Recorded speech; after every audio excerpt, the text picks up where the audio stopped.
Hello friend, नमस्कार। आज मैं आप लोगों को रीजेनरेटिव सर्किट और रेसिप्रोकेटिंग सर्किट के बारे में बताने जा रहा हूँ। ये इंडस्ट्री में यूज होता है और अभी ज़्यादा यूज होने लगा है। तो इसमें एक्चुअली होता क्या है ये बताऊंगा। रीजनरेशन इलेक्ट्रिकल में भी यूज होता है, ये रीजनरेशन सर्किट। तो रीजनरेट करते हैं, जो भी हमारा आयल है उसको रीजनरेट करके फिर से उसको हमने जहाँ पे स्पीड बढ़ाना होता है वहाँ पे ले जाके इसको डालते हैं। इलेक्ट्रिकल सर्किट में करंट जो होता है, करंट को वो यूज करते हैं। तो उसी के बारे में बताने जा रहा हूँ। ये देखिए, ये एक टिपिकल रीजनरेटिव सर्किट है। इसमें आप देखिए एक पंप है, एक रिलीफ वाल्व है, इसके अलावा एक डायरेक्शन कंट्रोल वाल्व है। अब डायरेक्शन कंट्रोल वाल्व देखिए कि पी पोर्ट ए से कनेक्ट हुआ है, और जब कनेक्ट हुआ है तो ये बी पोर्ट जो है ये नॉर्मली ये क्लोज है। और इसमें क्या है कि जब ये आगे बढ़ता है तो आगे बढ़ते समय जो इधर से आयल निकलता है ये आके फिर से ये पंप का जो फ्लो है उसी में मिल के फिर से ये इधर से चला जाता है। जबकि दूसरे पोजीशन में क्या होता है, ये डायरेक्ट आ जाता है। जब ये दूसरा पोजीशन जाता है तो दूसरा पोजीशन में क्या होगा, जब ये पोजीशन आएगा तो पी डायरेक्ट आके इधर चला जाएगा, मतलब रॉड एंड को जाएगा और उस समय ये टी को कनेक्ट हो जाएगा। तो ये रीजनरेटिव सर्किट के बारे में इसके कैसे काम करता है मैं ये बताने जा रहा हूँ। रेसिप्रोकेटिंग सर्किट भी इसको बोलते हैं। कन्वेंशनल रेसिप्रोकेटिंग सर्किट्स और regenerative circuits use a forward directional valve pipe directed to a cylinder और motor to provide reversal. Retracting speed is faster than extending speed because of rod volume when a differential cylinder is used। जब हम differential cylinder use करते हैं, differential cylinder मतलब कि एक इधर का एरिया डिफरेंट है और इधर का एरिया डिफरेंट है, क्योंकि इधर रॉड आता है। तो इस टाइप के सिलेंडर को डिफरेंशियल सिलेंडर बोलते हैं, जैसा कि पहले हमने बताया है, सिलेंडर के क्लासिफिकेशन में बताया है। Non conventional reciprocating hookup is the regenerative circuit where oil from the rod end of the cylinder is directed into the cap end to increase speed। क्या होता है इसमें, रॉड एंड का जो ऑयल निकलता है जब सिलेंडर आगे बढ़ता है, तो जैसे सिलेंडर को हमको एक्सटेंड करना हुआ, तो एडवांस करना हुआ, एक्सटेंड करना एडवांस करना हुआ, तो उस समय क्या होगा कि इधर का जो ऑयल निकल के फिर से देखिए ये पंप का फ्लो आ रहा है, पंप का फ्लो आते हुए इधर से इधर जा रहा है, ये भी निकल के इधर से ये पी लाइन में मिल के इधर आ जाता है। तो इससे क्या होता है कि स्पीड हमारा बढ़ के मिलता है, हमारा ऑपरेशन फास्ट हो जाता है। Regenerative advance, the principle of the regenerative circuit is shown in figure. Please note that the B port of the directional valve which would conventionally connected to the cylinder is plugged and the rod end of the cylinder is connected directly to the pressure line. जैसा कि इसमें दिखाया है, directly connected to the pressure line. ये इधर से इधर tank में नहीं होके डायरेक्टली ये प्रेशर लाइन में कनेक्ट है। अब आगे बढ़ते हैं। With the valve shifted to connect P port of the cap end, view A flow cap end flow out of the rod end joins pump delivery to increase cylinder speed। In the reverse condition, flow from the pump is directly to the rod end। अब इसमें देखिए ये दूसरा position है। दूसरा position में क्या है कि ये डायरेक्टली रॉड एंड को जा रहा है। जब ये रॉड एंड को जाएगा तो ये चला जाएगा टैंक को। अब इस पोजीशन में देखिए, जब ये पोजीशन लेता है, जब सोलेनोइड ये एनर्जाइज होता है तो एनर्जाइज होने पर पंप का फ्लो निकलता है, निकला हुआ पी पोटेंशियल सेकंड पोजीशन पे ब्लॉक हो जा रहा है, तो ये सीधा प्रेशराइज फ्लूइड इधर जाता है और उस समय इधर पिस्टन एंड टैंक को चला जाता है, वही बताया हुआ है। Exhaust flow from the cap end returns to the tank conventionally through DC valve. If the ratio of cap end area to the rod end annular area in the cylinder is 2:1। अगर ratio cap and का और इसका 2:1 का हो गया, मैंने इधर का एरिया और इधर का एरिया रेशियो, क्योंकि इधर जब एरिया में निकालेंगे तो ये पिस्टन रॉड का एरिया माइनस हो जाएगा। तो जब ये रेशियो इतना, इसका एरिया बाई इतना एरिया अगर 2 है, 2:1 है, तो क्या होगा, the cylinder will advance and retract at the same speed. उस कंडीशन में सिलेंडर का एडवांस और रिट्रैक्ट स्पीड, इधर से इधर जाने का, इधर से इधर जाने का स्पीड सेम मिलेगा, वही बताया हुआ है। However, the pressure during the advance will be double the pressure required for the conventional hookup। जबकि एडवांस के जो प्रेशर मिलेगा हमको डबल मिलेगा। This is because the same pressure in the rod end effective over half of the cap end area opposes the cylinder's advance। With higher ratio of area extending speed will increase proportionally। अगर area speed बढ़ेगा, area ratio बढ़ेगा तो speed भी बढ़ेगा proportional rate में। इसको कैसे निकालेंगे, इसके लिए हमने यहाँ पे फार्मूला लिखा है, ये देखिए, फोर्स इक्वल टू AP/K। अगर हमारे पंप का अगर हमने फ्लो मान लिया है V तो इधर से जो फ्लो आएगा V इंटू के आएगा। के क्या है, आगे हमने बताया है, non values. A cylinder bore area in square inch, small is piston rod area in square inch. के क्या है, cylinder bore area upon rod piston rod area का रेशियो है। P is pressure in PSI, V volume pump flow in cubic inch पर metre. अब अगर ये हम सब निकाल लेते हैं और हम पुट करेंगे वो वैल्यू निकाल के, तो अगर हमको पंप का फ्लो भी मालूम है, अगर एरिया ये मालूम है, के मालूम है, इतना का एरिया इतना का एरिया, प्रेशर जो हमने सेटिंग किया वो हमको मालूम है, तो अब पंप का फ्लो मालूम है, तो यहाँ पे हम रखेंगे तो ये हमको ये सारा पैरामीटर्स को हम कैलकुलेट कर सकते हैं। A regenerative circuits combines pump delivery rod and discharge of a differential cylinder to obtain rapid speed when extending.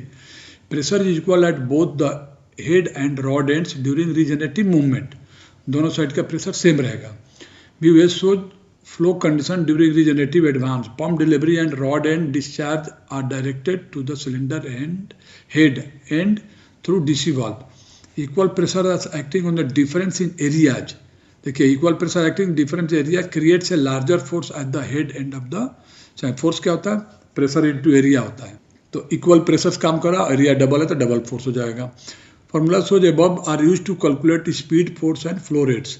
They also show that during regenerative advance speed increases and force decreases proportionally as the ratio of areas increases. इसमें डाल के हम check कर सकते हैं, जैसा कि formula बताया, इस फार्मूला में हम डाल के चेक कर सकते हैं, कैलकुलेशन करके। रिट्रैक्टिंग कंडीशन में क्या होगा, it shows conventional flow to and from the cylinder during return movement, pump delivery the rod end only with head end open to tank only through DC valve, pressure acts only on the rod end. अब क्या होता है, जब ये shift हो जाता है तो जब हमारा ये पंप का फ्लो इधर से हो जाएगा तो इधर जाएगा, तो जब ये रिटर्न होगा तो इधर तो कोई रिस्ट्रिक्शन है ही नहीं, तो प्रेशर केवल इधर ही का शो करेगा, with pressure acts only on the rod end. तो हम और इसको आगे बढ़ा रहे हैं। Regenerative advance with change over to conventional. अभी जो रीजनरेटिव एक सर्किट भी है, ये तो नॉर्मल सर्किट था, एक सर्किट भी आता है कि रीजनरेशन जो होता है एडवांस होगा, बाद में जाके चेंज ओवर हो जाएगा कन्वेंशनल, मतलब स्लो हो जाएगा। तो वो कैसे काम करता है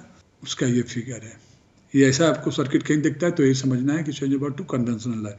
अभी देखिए यहाँ पे एक पंप दिया हुआ है, पंप के साथ हमने एक रिलीव वाल्व डाला है, चेक वाल्व है, ये डायरेक्शन कंट्रोल वाल्व है, पायलट ऑपरेटेड है, और ये DC वाल्व हो गया, पायलट ऑपरेटेड DC वाल्व है। ये हमारा एक सिलेंडर है, और देखिए रॉड एंड में यहाँ एक काउंटर बैलेंस वाल्व लगा हुआ है, इधर एक चेक वाल्व लगा हुआ है। तब इसको ये समझना है कि कैसे एडवांस होता है, फिर कन्वेंशनल में कैसे कन्वर्ट होता है, उसको बताने की कोशिश किया। ये यूज होता है, बहुत जगह यूज होता है। तो इसमें the regenerative principle also can be used to increase advance speed, increase करना है advance speed with a change over to conventional advance to double the final force as shown in figure. In this system, a normally closed R-type pressure control valve is in effect plug the B port of the direction during regeneration advance. जिसमें B port को plug कर दिया था, plug नहीं किया है, उसमें ये R-type का pressure control valve डाल दिया है। When the pressure setting of R valve is reached, it opens to route aisle from the rod end conventionally to tank through the DC valve. उसमें क्या था कि कुछ ऐसा नहीं था, बंद ही था, पूरा मिक्स होता था। इसमें ऐसा नहीं है, इसमें एक प्रेशर कंट्रोल वाल्व डाल दिया है, जैसा कि फिगर में दिखाया हुआ है। जब ये इधर जा रहा है तो इधर से देखिए रॉड एंड में ये डाला हुआ है और इसका पायलट इधर से आ रहा है। तो स्टार्टिंग में जब लोड कम रहता है, प्रेशर कम जनरेट हो रहा था, तो उस समय ये आयल जो इधर का आयल निकल के इधर से होते हुए 5 PSI के देखिए ये क्रैकिंग प्रेशर वाला चेक वाल्व है, इधर से होते हुए इधर मिक्स होकर फिर ये टैंक में चला जाता है। लेकिन जैसे ही लोड बढ़ना शुरू होता है, प्रेशर बढ़ता है, तो उस कंडीशन में क्या होता है, ये वाल्व खुल जाएगा। ये वाल्व खुल जाएगा तो जब से ये वाल्व खुल जाएगा तो इधर का जो आयल एडवांस में तो इधर से निकल रहा था, लेकिन जब ये वाल्व खुल जाएगा तो क्या हो जाएगा कि इधर का आयल अब इधर नहीं जाके ये इधर से खुलते हुए इधर से टैंक में जाने लगेगा, तो ये कन्वेंशनल में कन्वर्ट हो जाएगा। इसी को हमने समझाया इसमें। In this system, normally closed R-type pressure control valve in effect plug the B port of the direction during regenerative advance. When the pressure setting of R valve is reached, it opens to route aisle from the rod end conventionally to tank through the DC valve. The 5 PSI check valve permits aisle from the rod end to the cylinder to join pump delivery during regenerative advance. Advance condition में वो crack होकर उधर से जाता रहता है, but prevents pump delivery from taking this route to tank during conventional advance. अब conventional advance में वो बंद हो जाता है, उधर से ऑयल आना बंद हो जाता है क्योंकि फ्री फ्लो मिल जाता है। When the direction valve shifts to retract the cylinder, pump output is through the check valve in the R valve to the rod end. अब जब ये तो हो गया, लेकिन जब ये चेंज हुआ, चेंज ओवर होने के बाद क्या होता है, जब चेंज ओवर हुआ तो जब ये पी से कनेक्ट हो जाता है तो पी कनेक्ट हो, ये जब टैंक होता है तो पी जो है हमारा ये इधर से होते हुए जब इस पोजीशन को लेता है तो पी वीक हो जाता है और ए ठीक हो जाता है, माने ठीक हो जाता है। तो उस समय क्या होगा कि इधर का जो पंप का आयल है ये होते हुए इधर से होते हुए ये चेक वाल्व के थ्रू इधर से होते हुए ये पीछे लेके जाता है। ये कन्वेंशनल जैसे ऑपरेट होना तो उस समय ये टैंक को चला जाता है, ये टैंक को चला जाता है, वही बताया हुआ इसमें। तो when the direction valve shifts the retract the cylinder, pump output is through the check valve in the R valve to the rod end. अब इसको यहाँ पे एक्सप्लेन किया हुआ है, regenerative advance with change over to conventional. Differential cylinder having an area ratio of 2:1 is used. Rapid approach is obtained when with solenoid A energized and operating pressure lower than the setting of valve G. जैसे ही setting कम रहे तब तक जाता रहेगा। Pump flow is directed into the head end of H with discharge from H directed through valve G and F to combine with pump flow. Piston speed is determined by pump flow and cross sectional area of rod of H. When work resistance encounter, जैसे work resistance बढ़ता है तो pressure बढ़ेगा, pressure increases causes G to open, permitting discharge from rod end of H to flow freely to tank through G and E. Piston of H slows to half speed but potential thrust is now a function of full piston area and maximum operating pressure. जो thrust आएगा pressure area के बराबर रहेगा, maximum operating pressure क्या है। Rapid return obtained when the solenoid valve is energized. Pump flow is directed through E and integral check valve in G into rod end of H. Discharge from head end of H is freely to tank through E. Piston speed is determined by the pump flow and annular area of H and is same as advanced speed. Valve C limits, इसमें जो valve C जो है ये limits करता है, system का maximum pressure limit करता है। और तो जैसे बताया वैसे होता है, जब इसे चेंज ओवर होता है तो आयल इधर से होते हुए इस रूट को पकड़ के इधर जाता है और टैंक में जाता है। उस समय आयल इधर से नहीं जाएगा क्योंकि चेक वाल्व लगा हुआ है, इस साइड से जाएगा नहीं, तो यही रूट बचता है जाने का।